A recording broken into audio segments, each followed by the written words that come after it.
Përshëndetje të dashur shikues dhe dëgjues. Mirë se keni ardhur në grupin mbështetës për mësuesin.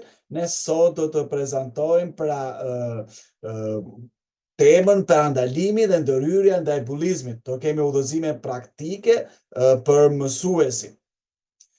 Përpara se të gjitha, sot ne duhet të shikoj pak statistikat përpara se të nisim me detajet. Sipas statistikave të studimit të kryer nga UNICEF-i në vitin 2017, 25% e nxënësve 15 vjeçar në Shqipëri raportuan se kishin përjetuar bullizëm në shkollë. Studimi ishte duke fokusuar në ndikimin e bullizmit në performancën akademike dhe shkallën e braktisjes së shkollës. Gjithashtu është bërë një anketë kombëtare në atë vit, pra 2017, mbi bullizmin dhe ekstremizmin e dhunshëm në sistemin arsimor të Shqipërisë, e porositur kjo nga Këshilli i Evropës. Edhe në këtë anketim u zbulua se 19.4% e nxënësve ishin të përfshirë në bullizëm të paktën 2-3 herë në muaj. Prej tyre 9.7% u identifikuan si viktima, 5.2% pranuan se kishin bullizuar të tjerë dhe 4.3% përjetuan të dyja rolet. Por gjithashtu një studim tjetër i fundit, pra që i vjetshmit në vitin 2024 publikuar në International Journal of Bullying Prevention, hetoi efektivitetin e ndërhyrjes kundër bullizmit në shkollat shqiptare. Ai analizoi të dhënat nga 144 shkolla në gjithë Shqipërinë, duke përfshirë 3.560 mësues dhe 2.377 nxënës. Studimi zbuloi se ndërsa mësuesit raportuan norma më të larta të bullizmit dhe bullizmi kibernetik, këto norma nuk kishin lidhje domethënëse me të dhënat e raportuar nga nxënësit.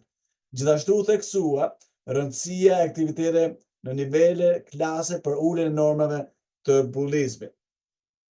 Pra, këto statistika na tregojnë një gjë shumë të qartë. Bullizmi në shkollat tona ekziston.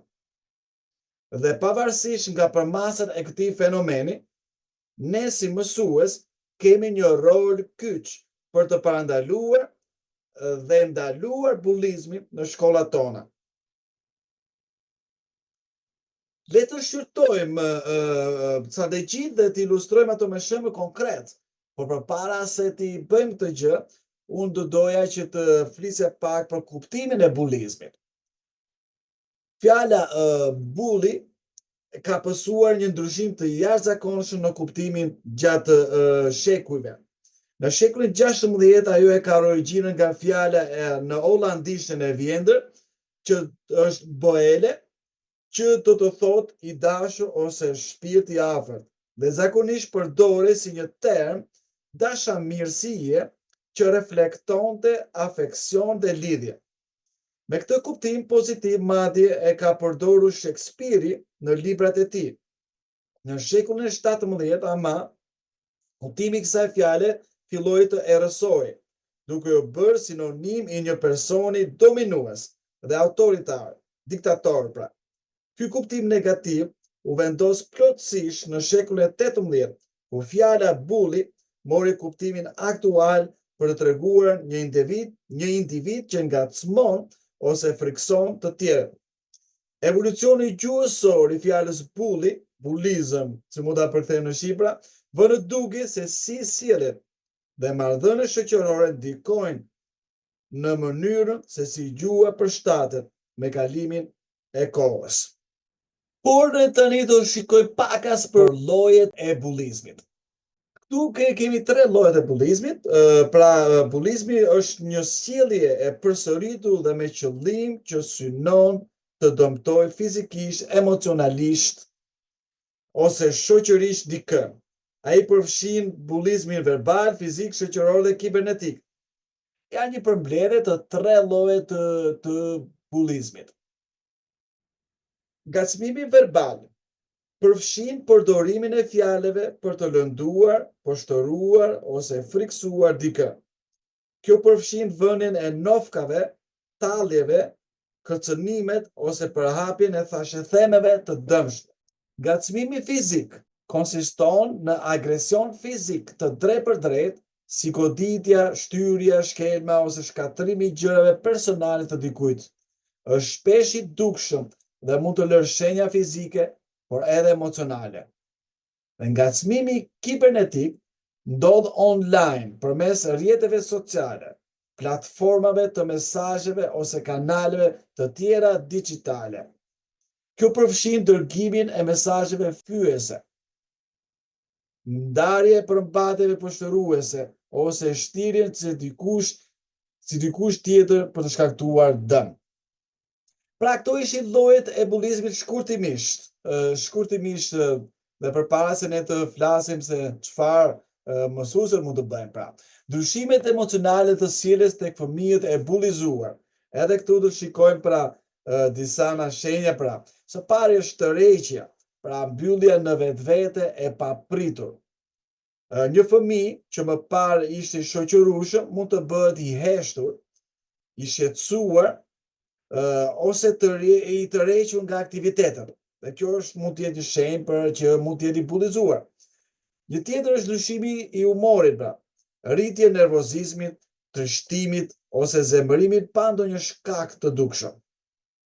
Dhe treta është rënja e vetëvlerësimit. Fëmia mund të tregojë shenja si ndihet i pavlerë ose tepër kritik ndaj vetes. Por nuk ka vetëm shenja pra të tilla, pra sepse është shumë e rëndësishme që ne të njohim shenjat e bullizmit, dhe kjo është thelbësore. Dhe ne këtu po të përmendim disa nga shenja pra që një fëmijë mund të ngacmohet dhe që një mësues mund t'i vërejë këto. Dhe për këtu përmendem pra këto tre shenja për ndryshime emocionale të sjelljes të fëmijëve të bullizuar. Por le të shikojmë të treguesit shoqëror. Këtu kemi tre, pra shmangja e zonave ose grupeve të caktuara. Fëmia mund të shmang grupe të caktuara nxënësish ose vende si obori i shkollës apo menca. Humbje e miqve, mund të duket i izoluar ose i përjashtuar nga grupi shoqëror, ku dikur bënte pjesë. Frikë nga shkolla, hezitimi për të shkuar në shkollë, ankesa të shpeshta për sëmundje ose vonesa mund të jenë një sinjal i ngacmimit.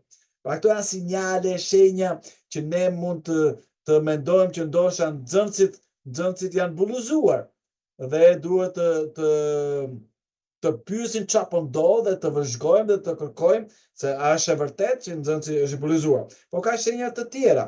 Të tjera është ndikimi në performancën akademike. Pra kemi rënien e papritur në performancën akademike. Një rënje shpejt në nota ose pjesëmarrje mund të lidhet me stresin nga ngacmimi, pra nga bullizimi, ose humbja e përqendrimit, vështirësi në përqendrim ose shpesh ëndërrimi me sy hapur gjatë orës së mësimit.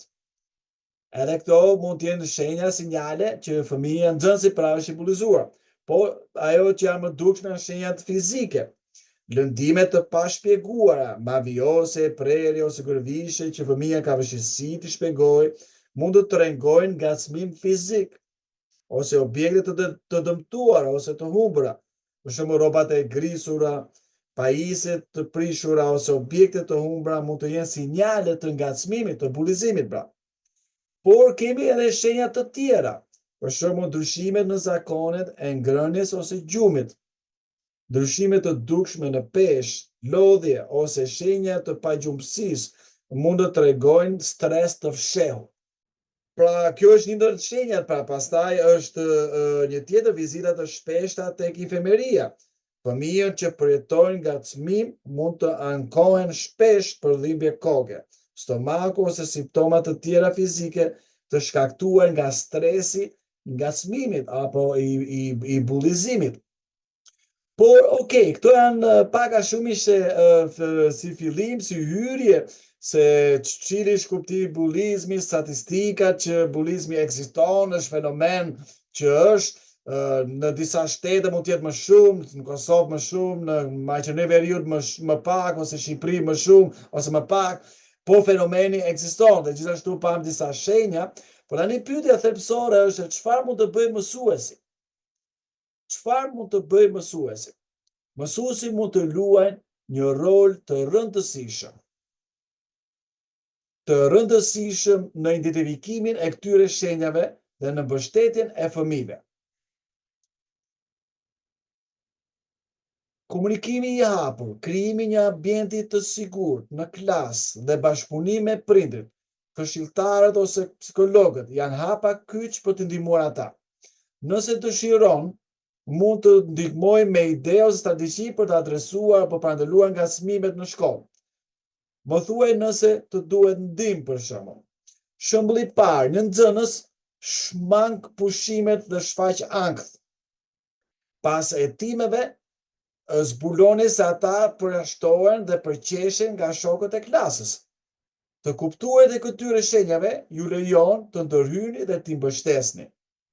Një shembull tjetër, notat e një nxënësi bien papritur dhe ai duket tepër i heshtur. Pas bisedës me ta mësoni që janë bërë objekt komentesh fyese në internet. Një shembull tjetër, një nxënës vjen në shkollë, shpesh me mavjose dhe refuzon të tregoj se si ka marrë ato. Kjo mund të tregoj bullizëm fizik që kërkon vëmendje të menjëhershme. Por çfarë mund të bëjë mësuesi ose mësuesja? Së pari, kemi pra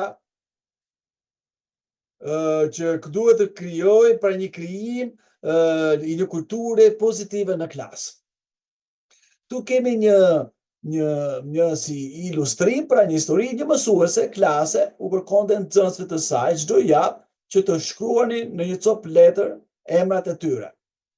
3 emra të shokëve të klasës që kishin qenë të mirë me ta në atë javë. 3 gjëra që i kishin bërë të lumtur në shkollë atë javë dhe 3 gjëra që ata mezi prisnin për javën e ardhshme. Nëse nxënësit nuk kishin 3 gjëra për të shkruar, atëherë mund të shkruanin më pak. Mësuesja i mblidhte letrat dhe kontrollonte nëse dikush kishte shkruar më pak se 3 gjëra. Nëse një nxënës dorëzonte një letër bosh për më shumë se 2 ose 3 javë, ajo vepronte duke folur me nxënësin ose duke dërguar te psikologu i shkollës.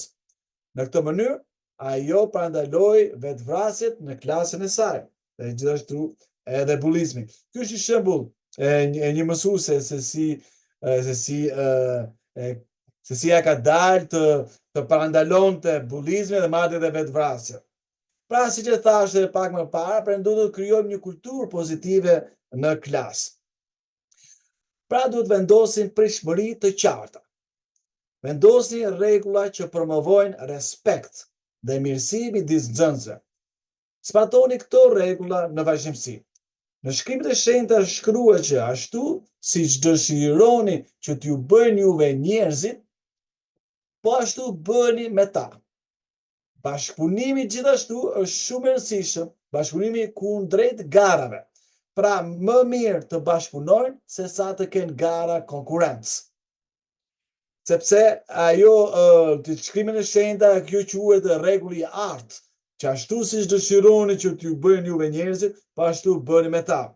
Dhe nëse ju i nxisni dhe i inkurajoni nxënësit që më shumë bashkëpunojnë se sa të bëjnë hile dhe të fitojnë dhe bëjnë konkurrencë garave, dhe në këtë pikë ata nuk mësojnë ato vlerën e karakterit, të karakterit pozitiv dhe bashkëpunues. Gjithashtu nxënësit të aftë shpjegojnë atyre që ende nuk e kuptojnë. Pra është shumë interesante që nxënësit e aftë që e dinë, ka mësuar mësimin shumë shpejt, në vend që të përqeshin apo tallen apo ngacmojnë pra nxënësit e dobët, ata në fakt ne duhet i përfshijmë që ata duhet ja shpjegojnë atyre që ende nuk kuptojnë. Në këtë mënyrë ne parandalojmë edhe bullizmin. Po gjithashtu kemi edhe shembuj të tjerë. Në fillim të vitit shkollor, përcaktoni rregulla si respektoni mendimet e njëri tjetrit dhe pa fyerje, përfshini nxënësit në krijimin e rregullave për të dhënë atyre pronësi. Për shembull tjetër është mësuesi krijon një betim klase ku nxënësit premtojnë të trajtojnë të gjithë me dinjitet dhe respekt, duke shfaqur atë në mënyrë të dukshme në klasë.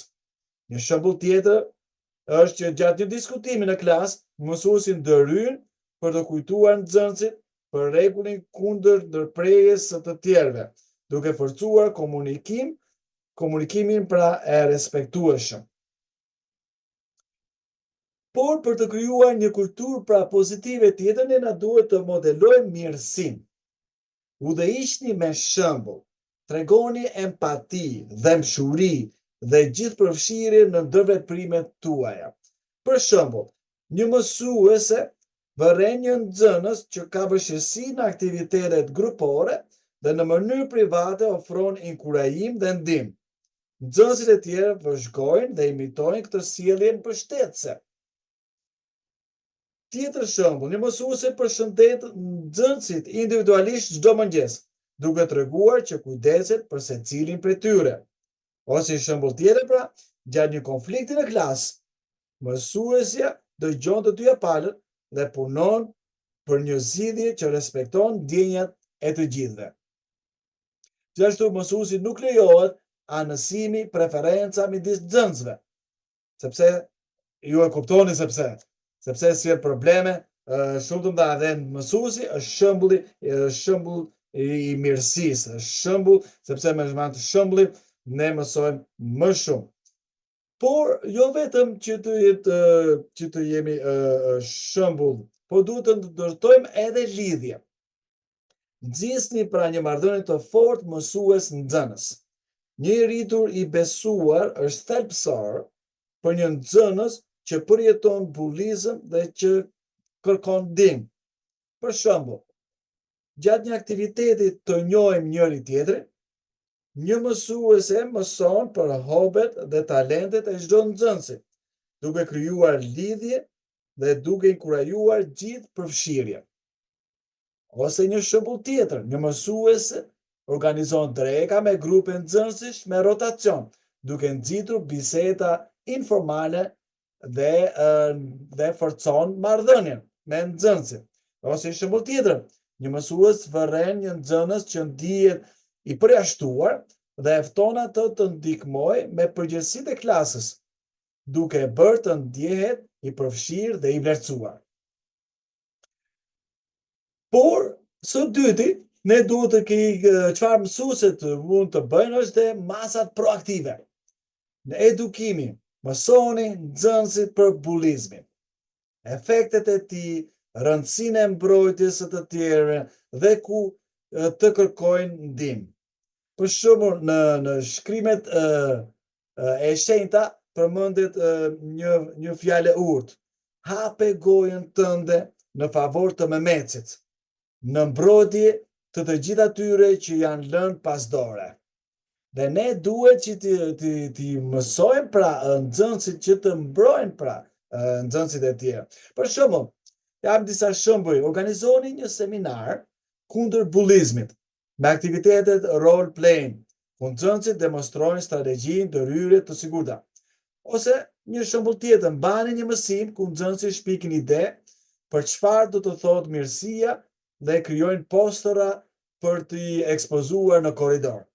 Ose një shembull tjetër, shpërndani video ose histori mbi heronjtë të jetës reale që kanë ndaluar bullizmin dhe diskutoni veprimet e tyre në klasë. Pra, gjeni mundësia për të marrë masa proaktive, edukoni për bullizmin fëmijët. Gjithashtu, nxjisni një komunikim të hapur.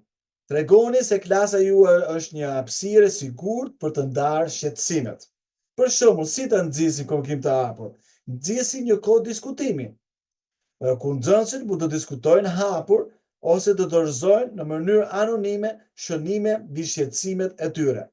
Ose një shembull tjetër, siguroni një kuti të mbyllur në klasë, ku nxënësit mund të hedhin shënime anonime për incidentet të bullizmit.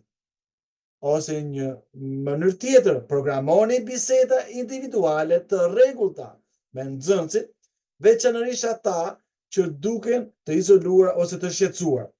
Ju e mbani mend atë parimin këtë suksesshëm 1 minutë, Pra këto për bizeta individuale janë bizeta 1 minutëshe, se ne dim që me 25 deri 35 nxënësin e kemi, nuk kemi kohë për më shumë, por 1 minutë ne mund ta gjejmë me nxënësit që ne mendojmë që diçka nuk po shkon tek ata dhe hajde t'i ndihmojmë. Por gjithashtu ne duhet të monitorojmë ndërveprimet e nxënësve. Jini vigjilent gjatë pushimeve të drekës e kohës së lirë, ku shpesh ndodh bullizmi. Për shembull, një mësues vëren se një nxënës përjashtohet nga një lojë gjatë pushimit dhe ndërhyn për të siguruar pjesëmarrje të drejtë. Ose një shembull tjetër, gjatë një aktiviteti grupor, mësuesi vëren se një nxënës shpesh injorohet dhe riorganizon grupet për të përmirësuar ndërveprimin. Ose një shembull tjetër, një mësues ecën çdo ditë rreth mencës për të vëzhguar dinamikat dhe për të adresuar problemet në kohë reale. Por kjo ishte pika e dytë se çfarë mund të bëjë mësuesi. Po së treti, ne duhet të kemi strategji të ndërhyrjes. Adresoni incidentet menjëherë. Ndërprisni bullizmin që në fillim duke ndërhyrë dhe hetuar pavonesa. Për shembull, si mund ta bëjmë këtë gjë? Nëse një nxënës raporton që është quajtur me emra fyese, trajtoni çështjen duke bizeduar me të gjithë të përfshirët dhe duke theksuar rëndësinë e respektit. Një shembull tjetër, një mësues dëgjon ulërimin nga terreni i lojës dhe ndërhyn për të ndaluar një argument që mund të kalojë në bullizëm fizik. Ose një rast tjetër, pra pasi zbuloni një shënim kërcënues të kaluar mes nxënësve, raportoni incidentin te drejtori dhe bisedoni me nxënësit e përfshirë. Por gjithashtu, në një strategji për ndërhyrjes do të jetë të përfshirja e prindërit dhe kujdestarët, pra. Mësuesi kujdestarës. Komunikoni me familjet e viktimës dhe autorët për të punuar së bashku dhe për të dhënë zgjidhje. Si për shembull i parë, pra, pas një incidenti bullizmi, organizoni takime me prindrit për të diskutuar masat korrigjuese dhe strategjitë mbështetëse. Një shembull i dytë, telefononi prindrit e një nxënësi që kryen bullizëm për të rënë dakord mbi një plan për përmirësimin e sjelljes në shtëpi dhe shkollë. Dhe shembulli i tretë, dërgoni raporte të rregullta progresi për prindrit e viktimës dhe të bullizuesit për të siguruar transparencë dhe përgjegjësinë. Por gjithashtu, për strategjinë e ndërhyrjes ne duhet të fuqizojmë dëshmitarët. Mësoni pra nxënësit si të ndërhyjnë në mënyrë të sigurt ose si të kërkojnë ndihmë ku janë dëshmitar të bullizmit. Për shembull, trajtoni nxënësit të thonë kjo nuk është në rregull, ose të informojnë një të rritur kur janë dëshmitar të bullizmit. Në shembull i dytë, caktoni lider të nxënësve si monitor për të nxitur gjithëpërfshirjet gjatë aktiviteteve grupore. Dhe shembull i tretë, nxisni nxënësit të krijojnë grupe mbështetëse ku mund të diskutojnë shqetësimet dhe të qëndrojnë për krah njëri tjetrit. Pra kjo ishte për duhet të kemi strategji të ndërhyrjes dhe këto është shumë e rëndësishme që ne ta kemi të qartë përpara se bullizmi të ndodhi, që ku ndodhi natyrshëm direkt e dim hapat 1, 2, 3 për t'i bërë ato. Por çfarë tjetër mund të bëjnë mësuesit? Mësuesit patjetër, pra mësuesit do të mbështetin pa viktimat dhe rehabilitimin e bullizuesve. Pra mbështetja e viktimave është shumë e rëndësishme. Ofroni këshillim ose lidhni nxënësit me shërbimet mbështetëse, siguroni që ata të ndihen të dëgjuar dhe të mbrojtur. Shembull i parë, referoni një nxënës që përjeton bullizëm te këshilltari i shkollës dhe programoni takime të rregulla për të siguruar se ndihen të sigurt dhe të vlerësuar.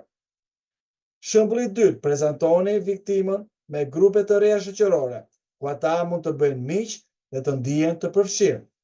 Shembulli i tretë, jepni përforcime pozitive për të ndihmuar në rindërtimin e vetëvlerësimit të viktimës, si për shembull duke festuar arritjet e tyre publikisht. Pra, këto janë shumë të rëndësishme që ne duhet patjetër që bulizmin duhet ta çojmë për të bulizuar, do ta çojmë te psikologu i shkollës ose këshilltari, nuk e di se si keni të organizuar aty. Por kjo është duhet bërë mbështetja e viktimave. Gjithashtu duhet të bërë dhe rehabilitimi i bulizuesit. Kuptoni shkaqet bazë të sjelljes së tyre dhe punoni me ta për të zhvilluar empati dhe mekanizma më të rëndësishme për përballimin e emocioneve.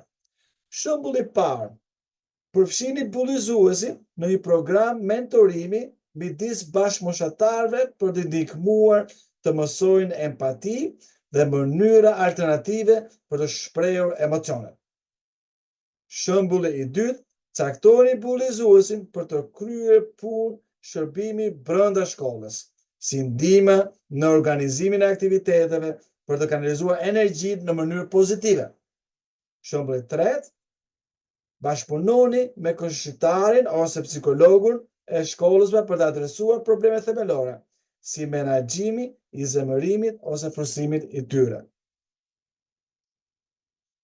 Dhe së pesi çfarë mësuesit mund të bëjnë pra për parandalimin ose ndërhyrjen e bulizimit, pra është bashkëpunimi me komunitetin shkollor.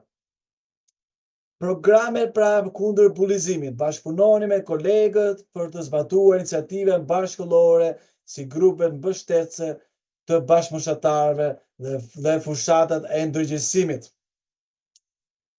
Pra, tu për shembull, para se të shkojmë te kjo, do të kam disa shembuj.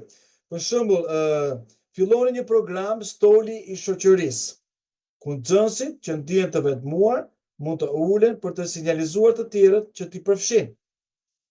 Ose shembulli i dytë, filloni një ditë të mirësisë në të gjithë shkollën, ku nxënësit përfshihen në aktivitete që promovojnë dëmshurinë dhe gjithëpërfshirjen. Ose shembulli i tretë, organizoni asamble me folës të ftuar që frymëzojnë nxënësit të marrin masat kundër bulizmit. Pra, këto janë disa shembuj pra se si ne mund të bëjmë programe kundër bulizmit në për shkollat tona. Por gjithashtu të punojmë edhe me administratorët pra. Avokoni pra për politikat e qarta kundër bulizmit dhe siguroni që ato të zbatohen në mënyrë të drejtë dhe konsistente. Shembulli i parë, për shembull, mësuesit dhe administratorët punojnë së bashku për të krijuar mundësi raportimi anonim për nxënësit. Shembulli i dytë, avokoni pra për takime mujore të stafit për të shqyrtuar dhe rafinuar strategjitë e parandalimit të bulizmit. Shembulli i tretë, bashkëpunoni me administratorët për të organizuar sesione trajnimi për mësuesit mbi zbulimin dhe trajtimin e bulizmit në mënyrë efektive. Pra, është shumë e rëndësishme që ne të bëjmë të 5 gjëra të paktën që ne përbëndëm sot, pra për çfarë mësuesit mund të bëjnë pra në klasën e tyre. Për së pari është krijimi një kulture pozitive në klasë. Në klasë, kjo është shumë e rëndësishme që ne të krijojmë pra kulturën pozitive në klasë. Pra, gjithashtu do të marrim masa proaktive, të edukojmë, të nxisim komunikimin e hapur, të monitorojmë të veprimet e nxënësve. Dhe së treti, do të kemi strategji ndërhyrëse pra për bulizmin, do të përfshijmë prindërit dhe kurstarët, të fuqizojmë dëshmitarët për gjë. Por edhe së katërt, do të përshtasim viktimat dhe të rehabilitojmë bulizuesin pra. Duhet mbështesim viktimat dhe duhet të bëjmë atë sa më hapur që të japim një shembull për nxënësin. Duhet të bëjmë dhe rehabilitimin e bulizuesit gjithashtu. Dhe së pesi së fundi pra mësuesi çfarë mund të bëjë është që të bashkëpunojë me komunitetin shkollor, pra me të bashkëpunojë pra të bëjë programe kundër bullizmit dhe të bashkëpunojë pra me administratën e shkollës. Pra, së bashku ne mund të ndalojmë dhe të ndalojmë bullizmin, apo jo? Dhe si përfundim, pra, këto strategji të kombinuara me shembuj praktik theksojnë se si mësuesit mund të adresojnë bullizmin në mënyrë efektive. Së bashku mund të krijojmë një mjedis shkollor ku çdo nxënës të ndihet i sigurt, i vlerësuar dhe i fuqizuar. Ky është qëllimi ynë dhe ky është dëshira jonë, apo jo? Që ne të krijojmë një mjedis shkollor ku çdo nxënës të ndihet i sigurt, i vlerësuar dhe i fuqizuar.